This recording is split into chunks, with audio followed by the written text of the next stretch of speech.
Hello అండి, welcome to government jobs portal. So మనం last 6 months 1000 important current affairs చూస్తున్నాం కదా. సో ఇప్పుడైతే మనం పార్ట్ 7కి రావడం జరిగింది. ఫస్ట్ 6 పార్ట్స్ చూడకపోతే ఖచ్చితంగా చూడండి, కింద డిస్క్రిప్షన్లో వాటి లింక్స్ ఇస్తున్నాను. అలాగే తప్పకుండా ఈ వీడియోని లైక్ చేయండి. అండ్ చూసుకోండి, మన ఛానల్ సబ్స్క్రైబర్స్ 7 లక్షలకు దగ్గరలోకి వచ్చారండి. ఓకేనా? సో తప్పకుండా అందరూ సబ్స్క్రైబ్ చేసుకోండి. జస్ట్ కొంచెం చాలా దగ్గరలో ఉన్నాం. సో దాన్ని ఫస్ట్ అయితే మనం 7 లక్షలు అయితే చేద్దాం. ఓకేనా? అలా మీ సపోర్ట్ అనేది మనకి చాలా చాలా ఇంపార్టెంట్. సో ఓకే, క్వశ్చన్స్ నేను పూర్తిగా క్వశ్చన్స్ చదివి ఆప్షన్స్ చదివి ఇలా చేయకుండా కొంచెం ఫాస్ట్గా ఎక్స్ప్లెయిన్ చేయడానికి ట్రై చేస్తాను, ఎందుకంటే మీకు టైం కూడా సేవ్ అవుతుంది దానివల్ల. ఓకేనా? సో ఫస్ట్ 301 క్వశ్చన్ మనం చూసుకుంటే, పిఎం విద్యాలక్ష్మి స్కీమ్ వచ్చేసి ప్రధాన లక్ష్యం ఏంటి అని అడుగుతున్నారండి. ప్రధానమంత్రి విద్యాలక్ష్మి పథకం వచ్చేసి ఎవరైతే బాగా చదువుకునే విద్యార్థులు ఉంటారో వాళ్ళ హయ్యర్ స్టడీస్కి ఎలాంటి పూచీకత్తు లేకుండా వాళ్ళకి లోన్స్ ప్రొవైడ్ చేయడమే ఈ పిఎం విద్యాలక్ష్మి స్కీమ్ అనమాట. ఎంతవరకు లోన్లు ఇస్తారు అంటే 7.5 లక్షల రూపాయల వరకు లోన్ అనేది ఇస్తారు, వితౌట్ కొలాటరల్ ఆర్ గ్యారంటీర్. అంటే ఏ పూచీకత్తు లేకుండా, ఏ డాక్యుమెంట్స్, ఇల్లు డాక్యుమెంట్స్ అవో ఇంకా ఎవరో సైన్ చేయాల్సిన అవసరం లేకుండా ఇచ్చేదే ఈ పిఎం విద్యాలక్ష్మి స్కీమ్ అనమాట. దేనికి? హయ్యర్ ఎడ్యుకేషన్కి. ఎందుకు? బాగా చదువుకునే విద్యార్థులకి హయ్యర్ ఎడ్యుకేషన్ అనేది ప్రొవైడ్ చేయాలనేది దీని లక్ష్యం. సో నెక్స్ట్ 302 క్వశ్చన్ మనం చూసుకుంటే, one nation one subscription scheme యొక్క ప్రధాన లక్ష్యం ఏంటి, ఈ పథకం యొక్క ప్రధాన ఉద్దేశం ఏంటి అంటున్నారు. ఏంటి దీని ఉద్దేశం అంటే చూసుకోండి, మనకి గవర్నమెంట్ ఆర్గనైజేషన్స్ ఉన్నాయా, అలాగే రీసెర్చ్ ఇన్స్టిట్యూషన్స్ ఉన్నాయా, వీటన్నిటికీ కూడా ఇప్పుడు చాలా స్కాలర్స్ రీసెర్చ్ చేస్తారు. అలాంటి రీసెర్చ్ మెటీరియల్స్ కానివ్వండి లేదా జర్నల్స్ కానివ్వండి, ఇవన్నిటినీ కూడా వీళ్ళకి అందుబాటులో ఉంచడం. ఎవరెవరికి అందుబాటులో ఉంచడం? గవర్నమెంట్ హయ్యర్ ఎడ్యుకేషనల్ ఇన్స్టిట్యూషన్స్ అంటే ఏంటి? ప్రభుత్వ ఉన్నత విద్యా సంస్థలు మరియు పరిశోధనా సంస్థల శాస్త్రీయ పరిశోధన వ్యాసాలు అలాగే జర్నల్స్కి డిజిటల్ రూపంలోని సులభంగా అందిస్తారనమాట. చూసుకోండి, 2025 నుంచి 2027 వరకు సుమారుగా 6 కోట్ల రూపాయలు అనేది అలొకేట్ చేశారు దీనికి. ఓకేనా? సో ఇది కూడా చాలా ఇంపార్టెంట్గా మనం చెప్పుకోవచ్చు. సో ఓకే, చూసుకోండి, మనకి టాప్ 500 కరెంట్ అఫైర్స్ మన యాప్లోని జీజేపీ తెలుగు యాప్లో ఆల్రెడీ మనం 500 బిట్స్ మనం పెట్టేశాం. అండ్ 500 బిట్స్ ఎగ్జామ్స్ కూడా మనం పెట్టేశాం. మాక్ టెస్టులు కూడా ఉన్నాయన్నమాట అందులోని ఈ 500 బిట్స్కి సంబంధించి. చాలామంది బాగా రాస్తున్నారు, మీకు ర్యాంకింగ్స్ కూడా వస్తాయండి. ఓకేనా? ర్యాంకింగ్స్ కూడా వస్తాయి. నేను నెక్స్ట్ వీడియోలో టాప్ ర్యాంక్స్ వచ్చిన వాళ్ళ నేమ్స్ కూడా నేను తప్పకుండా చెప్తాను.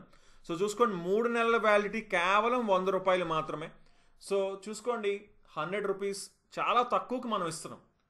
అంటే ఇది యూజ్ అయిన వాళ్ళు తప్పకుండా తీసుకోండి. అలాగే మన ఛానల్ని సపోర్ట్ చేద్దాం అనుకునే వాళ్ళు కూడా తప్పకుండా ఈ కోర్స్ని తీసుకోండి.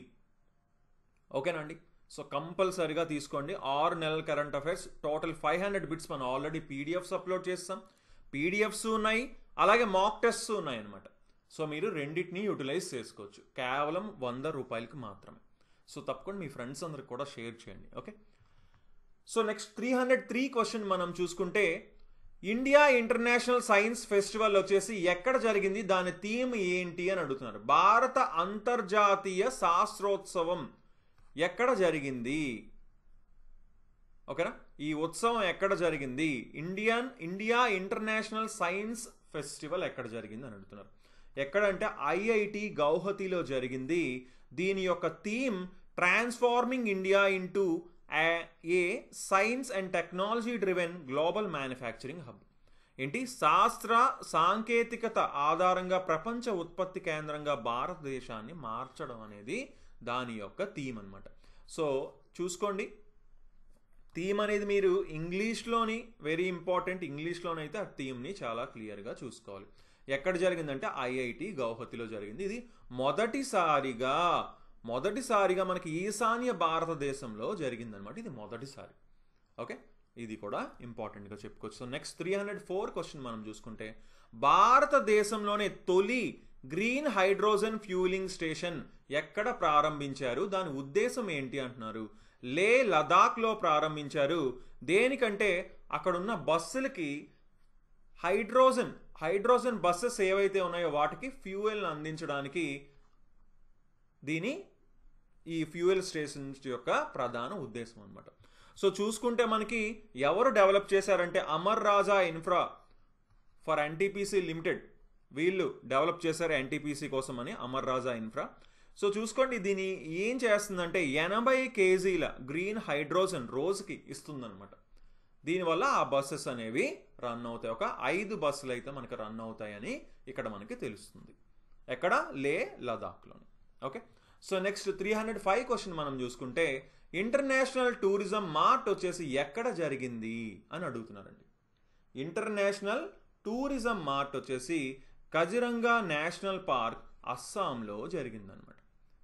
ఓకేనా? సో ఇది 12వ ఎడిషన్ జరిగింది. 12వ ఎడిషన్, 12th ఎడిషన్ అనమాట. ఎప్పుడు? నవంబర్లో జరిగింది. అస్సాంలోని కజిరంగా జాతీయ ఉద్యానవనంలో జరిగింది. ఓకే, సో ఇందులో క్లియర్గా చూసుకోండి, భారతదేశంలోని 8 ఈశాన్య రాష్ట్రాల గొప్ప పర్యాటక సామర్థ్యాన్ని ప్రోత్సహించడం లక్ష్యంగా పెట్టుకుందనమాట. సో నెక్స్ట్ 306 క్వశ్చన్ మనం చూసుకుంటే blood man of India title కూడా గెలుచుకున్నారు. ఎవరికి?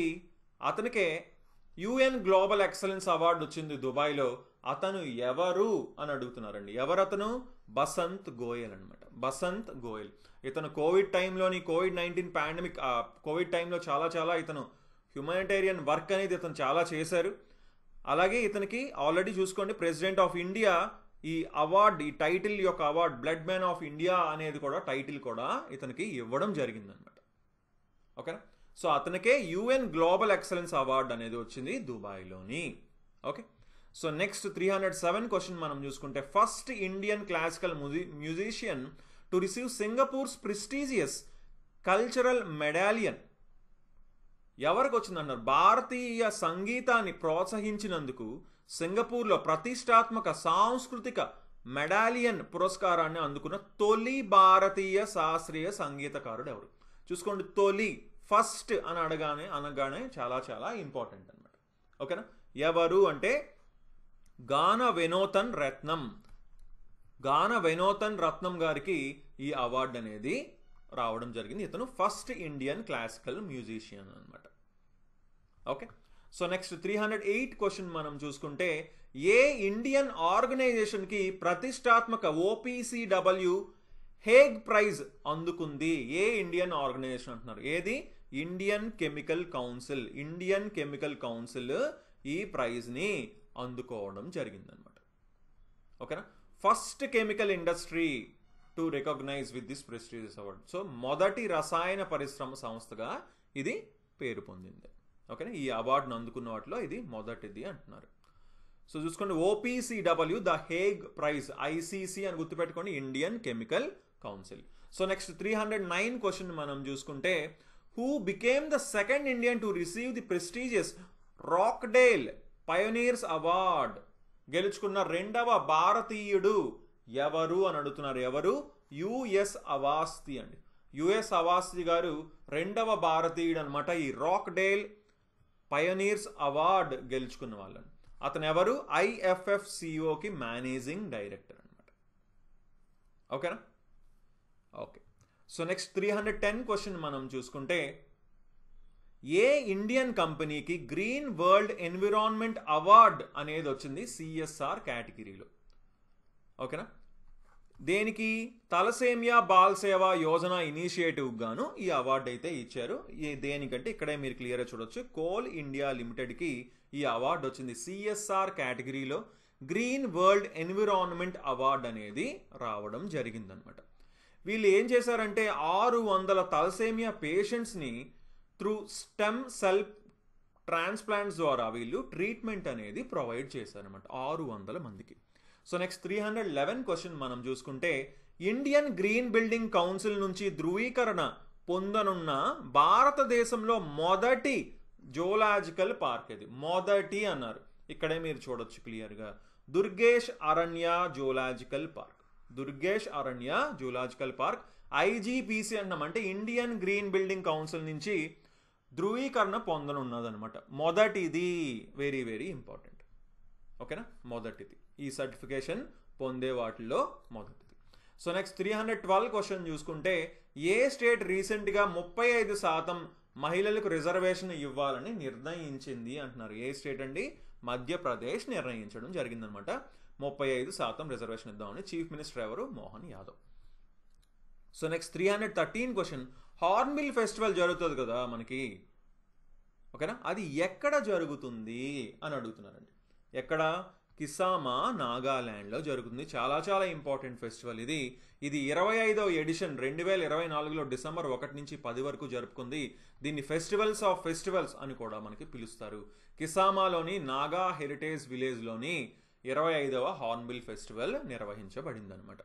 సో నెక్స్ట్ 314వ ప్రశ్న, సునామీ రెడీగా యునెస్కో గుర్తించింది ఒక ఇండియన్ స్టేట్లోనే, ఒక భారతదేశంలోని ఒక రాష్ట్రంలోని అన్ని గ్రామాలు, అన్ని తీర గ్రామాలు, ఆ రాష్ట్రంలో ఉన్న అన్ని మొత్తం 24 తీర గ్రామాలు ఉన్నాయన్నమాట. ఓకేనా, ఆ 24 తీర గ్రామాలు సునామీ రెడీగా యునెస్కో గుర్తించిందనమాట. ఆ రాష్ట్రం ఏది అని అడుగుతున్నానండి. ఆ రాష్ట్రం ఒడిశా అండి. చూసుకోండి, 24 తీర గ్రామాలు గుర్తింపు పొందిన భారత రాష్ట్రం ఏది అంటే ఒడిశా. ఓకే, అది అన్ని గ్రామాలు కాకపోవచ్చు, 24 తీర గ్రామాలు అని గుర్తుపెట్టుకోండి. సో క్లియర్గా ఒడిశా ఈ గుర్తింపునైతే పొందిందనమాట. ఓకేనా, ఇది ఎక్కడ ఇచ్చారు ఈ గుర్తింపు అంటే 2nd గ్లోబల్ సునామీ సింపోజియం ఇండోనేషియాలో జరిగింది, అప్పుడు ఇచ్చారు. So 315 question, India's first writers village Lekhak Gaon ఎక్కడ స్థాపించబడింది అని అడుగుతున్నారండి. ఎక్కడ? తానో, ఉత్తరాఖండ్లో స్థాపించబడింది అనమాట. తానో, ఉత్తరాఖండ్లో స్థాపించబడింది. ఇది ఏంటంటే ఇక్కడ ఓన్లీ అందరూ కూడా ఒక మంచి పీస్ఫుల్ స్పేస్ అనమాట. రైటర్స్కి, పోయిట్స్కి, ఆర్టిస్ట్కి, వీళ్ళందరూ కూడా మంచి కాటేజెస్, మంచి లైబ్రరీ, యోగా, మెడిటేషన్ సెంటర్స్, ఇవన్నీ కూడా ఇక్కడ వీళ్ళు ప్రొవైడ్ చేయడం జరుగుతుందన్నమాట. So next 316 question, civil registration system CRS mobile అప్లికేషన్ని ఎవరు లాంచ్ చేశారు అని అడుగుతున్నారు. ఎవరు? అమిత్ షా గారు లాంచ్ చేయడం జరిగింది. ఇందులో చూసుకోండి, ఈ రిజిస్ట్రేషన్ బర్త్స్, డెత్స్ ఈజీగా రిజిస్ట్రేషన్ చేయొచ్చు అనమాట ఇందులోని, ఈ యాప్లోని. ఓకేనా, అంటే ఎంతమంది పుడుతున్నారో, ఎంతమంది చనిపోతున్నారో ఈజీగా తెలుసుకోవడానికి ఈ మొబైల్ అప్లికేషన్ అనేది తీసుకొచ్చారు.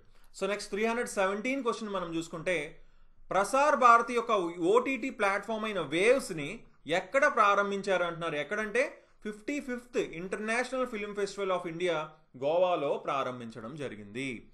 సో ఓకేనా, ఎక్కడ జరిగింది? 55th ఇంటర్నేషనల్ ఫిల్మ్ ఫెస్టివల్ జరిగింది గోవాలో. అక్కడ ప్రసార్ భారతి ఓటీటీ ప్లాట్ఫామ్ అయిన వేవ్స్ని మనకి లాంచ్ చేశారనమాట. So next 318 question, India's first AI data bank ఎక్కడ అనౌన్స్ చేశారు, ఎక్కడ ప్రకటించబడింది అంటున్నారు. ఎక్కడ ప్రకటించారు? 7th అసోచామ్ ఏఐ లీడర్షిప్ మీట్లోని దీన్ని ప్రకటించడం జరిగిందనమాట. ఓకేనా, ఫస్ట్ ఏఐ డేటా బ్యాంక్ని అనౌన్స్ చేయడం జరిగింది. ఓకేనా, సో నెక్స్ట్ 319 క్వశ్చన్ మనం చూసుకుంటే, C-295 సైనిక రవాణా విమానాల తయారీ కోసం టాటా ఎయిర్ క్రాఫ్ట్ కాంప్లెక్స్ని ఎక్కడ ప్రారంభించారు అని అడుగుతున్నారండి.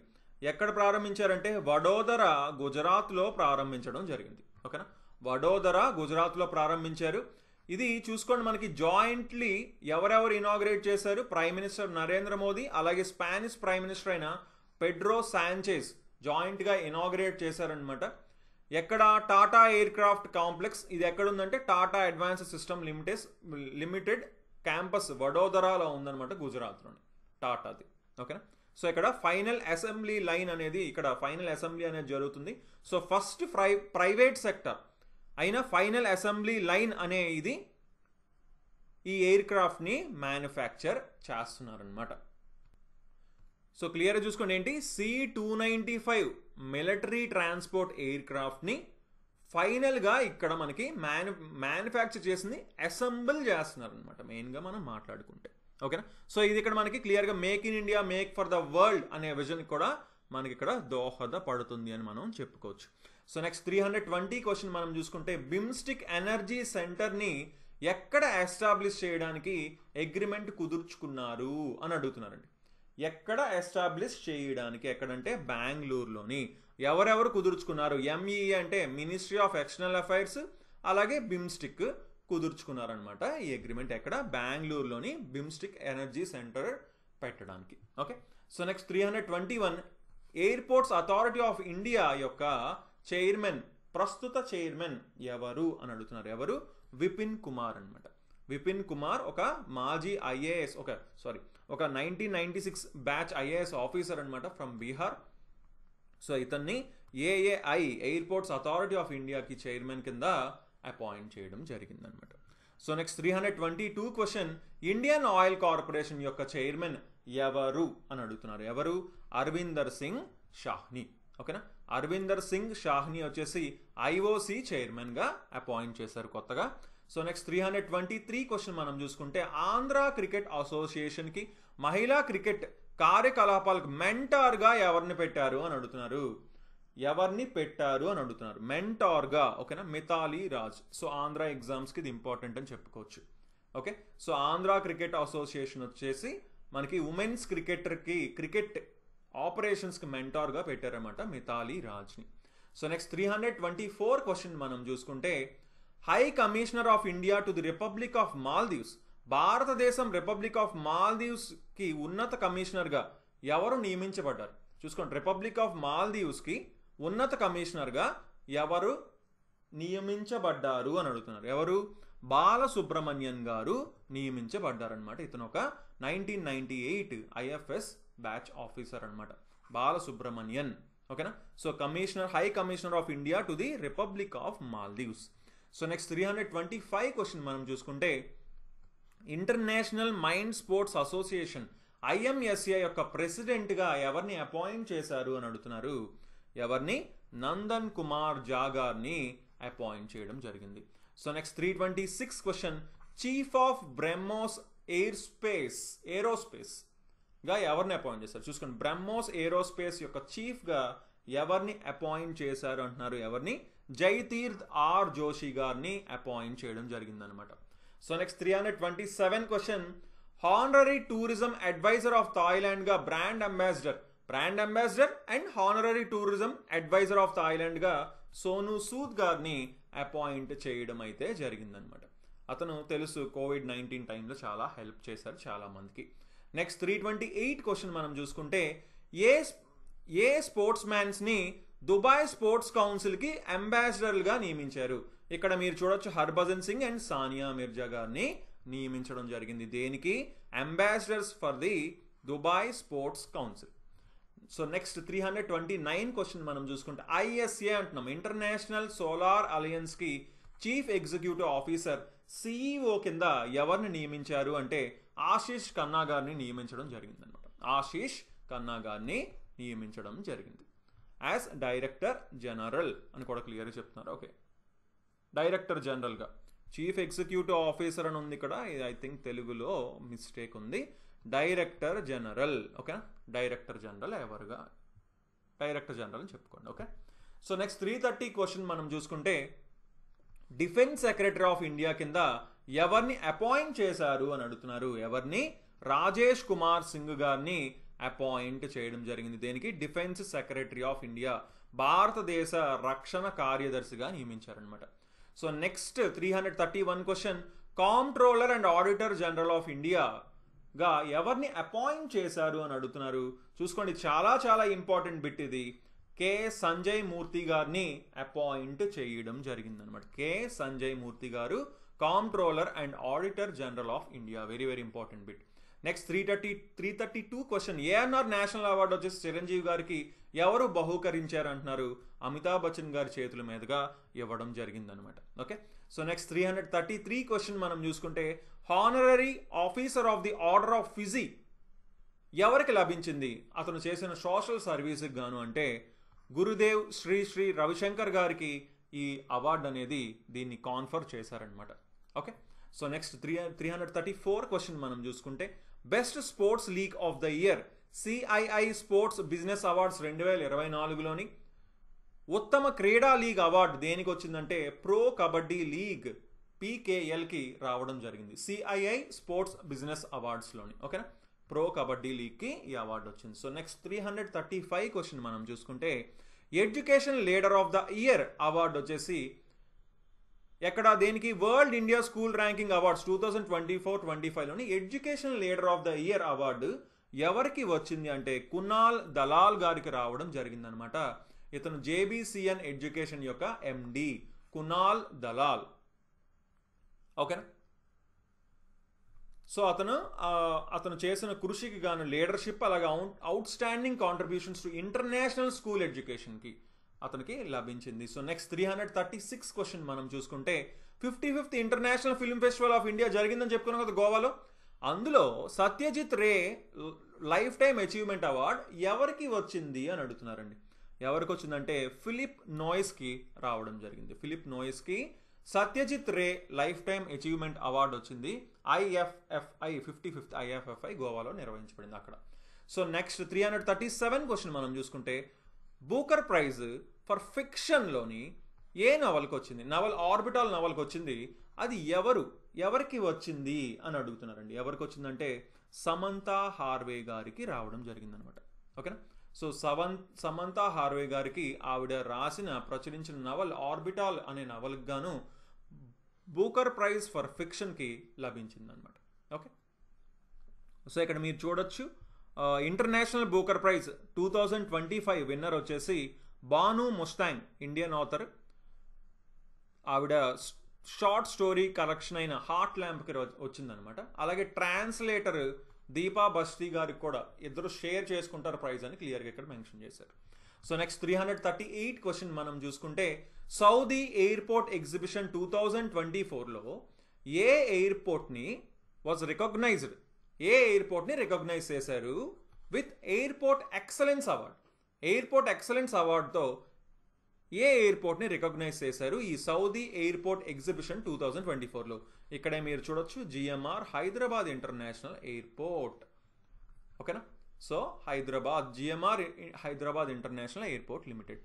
సో నెక్స్ట్ 339 క్వశ్చన్ మనం చూసుకుంటే రోహిణి నాయర్ ప్రైజ్ 2024 ఎవరికి అవార్డ్ చేశారు, ఎవరికి ఇచ్చారు అని అడుగుతున్నారు. ఎవరు గెలుచుకున్నారు రోహిణి నాయర్ ప్రైజ్ 2024? ఎవరు గెలుచుకున్నారు? అనిల్ ప్రధాన్ గారు గెలుచుకోవడం జరిగింది. అనిల్ ప్రధాన్ గారికి ఇవ్వడం జరిగింది. ఇతను ఒక ఇంజనీర్ ఫ్రమ్ ఒడిశా అనమాట. సో నెక్స్ట్ 340 క్వశ్చన్ మనం చూసుకుంటే 73rd miss universe title first ever miss universe from Denmark నుంచి మొదటగా మిస్ యూనివర్స్ వచ్చిందన్నమాట. ఫస్ట్ టైం గెలుచుకున్నారు. ఆ మిస్ యూనివర్స్ 73rd ఎవరు గెలుచుకున్నారు అని అడుగుతున్నారు. ఆ పేరు ఏంటి అని అడుగుతున్నారు. Victoria Kjaer Helvig. ఓకేనా. విక్టోరియా కేజర్ హెల్విగ్ గెలుచుకోవడం జరిగింది ఫ్రమ్ డెన్మార్క్ నుంచి మొదటిసారి అనమాట. First ever miss universe. So next 341 question మనం చూసుకుంటే Indira Gandhi prize for peace disarmament and development ఎవరు విన్ అయ్యారు అని అడుగుతున్నారండి. ఇద్దరు విన్ అవ్వడం జరిగింది. ఇద్దరికి ఇవ్వడం జరిగింది. డేనియల్ బెరన్బోయిమ్ అలాగే అలీ అబు అవాద్. వీళ్ళిద్దరికీ కూడా ఈ Indira Gandhi prize for peace disarmament and development for 2023 year గాను ఇచ్చారు. ఈ డేనియల్ బెరన్బోయిమ్ ఒక పియనిస్ట్ అలాగే కండక్టర్. అలాగే అలీ అబు అవాద్ చూసుకుంటే మనకి పాలస్తీనియన్ పీస్ యాక్టివిస్ట్ అనమాట అతను. ఓకేనా. శాంతి కార్యకర్త. సో నెక్స్ట్ 342 క్వశ్చన్ మనం చూసుకుంటే మిస్ చార్మ్ ఇండియా 2024 టైటిల్ ఎవరు గెలుచుకున్నారు అంటున్నారు. శివాంగి దేశాయ్ గారు గెలుచుకోవడం జరిగిందనమాట. ఈవిడ ఒక 22 year law student. Next 343 question మనం చూసుకుంటే మొదటి ఏషియన్ బుద్ధిస్ట్ సమ్మిట్ ఎక్కడ జరిగింది అని అడుగుతున్నారండి. ఎక్కడ జరిగింది? న్యూఢిల్లీలో జరిగింది. ఇక్కడ మీరు చూడొచ్చు క్లియర్గా న్యూఢిల్లీలో 5th 6th నవంబర్ జరిగిందనమాట. ఓకేనా. మొదటిది కాబట్టి చాలా చాలా ఇంపార్టెంట్. తొలి ఏషియన్ బౌద్ధ సదస్సు. నెక్స్ట్ 344 క్వశ్చన్ 2024 G20 సమ్మిట్ ఎక్కడ జరిగింది అని అడుగుతున్నారు. ఎక్కడ? రియో డి జెనైరోలో జరిగింది. ఓకేనా. రియో డి జెనైరో బ్రెజిల్లో జరిగిందనమాట. సో నెక్స్ట్ 345 క్వశ్చన్ మనం చూసుకుంటే వరల్డ్ జస్టిస్ ప్రాజెక్ట్లోని ఇండియా యొక్క ర్యాంక్ ఏంటి? రూల్ ఆఫ్ లా ఇండెక్స్లోని భారతదేశం యొక్క ర్యాంక్ 79, 79th ర్యాంక్లో ఉంది. దేనికి? World justice project rule of law index 2024లో. ఓకేనా. సో సౌత్ ఏషియన్ కంట్రీస్లో చూసుకుంటే మనకి ఇండియా 3rd ర్యాంక్లో ఉంది. సౌత్ ఏషియన్ కంట్రీస్లో టోటల్ చూసుకుంటే 79th ఉందన్నమాట. Okay. So first rank Denmark, 2nd Norway, 3rd Finland ఉంది. సో నెక్స్ట్ 346 క్వశ్చన్ మనం చూసుకుంటే గ్లోబల్ సిటీ బ్రాండ్ ర్యాంకింగ్స్లోని వరుసగా 2వ సంవత్సరం మొదటి ర్యాంక్ సాధించిన సిటీ ఏది అని మనల్ని అడుగుతున్నారండి. ఏది? లండన్ గెలుచుకోవడం జరిగింది గ్లోబల్ సిటీ బ్రాండ్ ర్యాంకింగ్స్లోని మొదటి స్థానాన్ని. ఓకేనా? సో మొదటి స్థానం వరుసగా 2వ సంవత్సరం వరుసగా గెలుచుకుందనమాట. సో 2వ ప్లేస్లో న్యూయార్క్, 3వ ప్లేస్లో ప్యారిస్, 4వ ప్లేస్లో టోక్యో ఉన్నాయి. ఓకే. సో నెక్స్ట్ 347 క్వశ్చన్ మనం చూసుకుంటే 2024 గ్లోబల్ క్లైమేట్ ఇండెక్స్లోని ఇండియా యొక్క ర్యాంక్ ఎంత అంటున్నారు. ఎంత? 10వ ర్యాంక్ సాధించింది. అంటే సో టాప్ 10లోని చేరిందనమాట ఇండియా వచ్చేసి మొత్తం 60 దేశాల్లో చూసుకుంటే 10వ ర్యాంక్లో ఉంది 2024 global climate index. Okay. So next 348 question మనం చూసుకుంటే Hurun India philanthropy list. Philanthropy అంటే ఎవరు ఎక్కువ దానం చేసేవారిని ఫిలాంథ్రఫీ అంటే సహాయం చేసిన వాళ్ళు. ఎవరు ఎక్కువ సహాయం చేశారు మన భారతదేశం నుంచి అని చూసుకుంటే శివ్ నాదర్ అండ్ ఫ్యామిలీ సహాయం చేయడం జరిగింది. చూసుకోండి, డొనేషన్ 2153 కోట్లు ఇచ్చారు. తర్వాత ముఖేష్ అంబానీ అండ్ ఫ్యామిలీ 407 కోట్లు అలా మనకి ఉన్నాయన్నమాట. ఓకేనా? ఓకే. సో నెక్స్ట్ 349 క్వశ్చన్ మనం చూసుకుంటే AI preparedness index, IMF AI preparedness ఇండెక్స్లోని భారతదేశం యొక్క ర్యాంక్ ఎంత అంటున్నారు. ఎంత? 72nd ప్లేస్లో ఉందన్నమాట. ఓకేనా? 72nd ప్లేస్లో ఉంది భారతదేశం. సో ఫస్ట్ ప్లేస్లో మనం చూసుకుంటే సింగపూర్ ఉంది, నెక్స్ట్ డెన్మార్క్ ఉంది, తర్వాత USA ఉంది, China rank 31, Sri Lanka rank 92, Bangladesh rank 113 అనమాట. ఓకే. సో మొత్తం 174 కంట్రీస్కి ఈ ఇండెక్స్ అనేది ప్రిపేర్ చేశారు. సో నెక్స్ట్ 350 క్వశ్చన్ మనం చూసుకుంటే నెట్వర్క్ రెడీనెస్ ఇండెక్స్ NRI అంటాం. దానిలో ఇండియా యొక్క ర్యాంక్ ఎంత అంటున్నారు. ఎంత? 49th ర్యాంక్లో ఉంది ఇండియా. ఎందులోని? Global network readiness index. Global network readiness ఇండెక్స్లోని ఇండియా యొక్క ర్యాంక్ 49th అనమాట. US ఫస్ట్ ప్లేస్లో ఉంది, Singapore second place, third Finland ఉంది. మన పక్క పొరుగు దేశాలు చూసుకుంటే China 17th, Bangladesh 89th, Sri Lanka 95th and Pakistan 97th ప్లేస్లో ఉన్నాయన్నమాట. ఓకేనండి. సో ఓకే గైస్, వీడియో నచ్చితే తప్పకుండా లైక్ చేయండి. అలాగే మీ ఫ్రెండ్స్ అందరూ కూడా కంపల్సరీగా షేర్ చేయండి.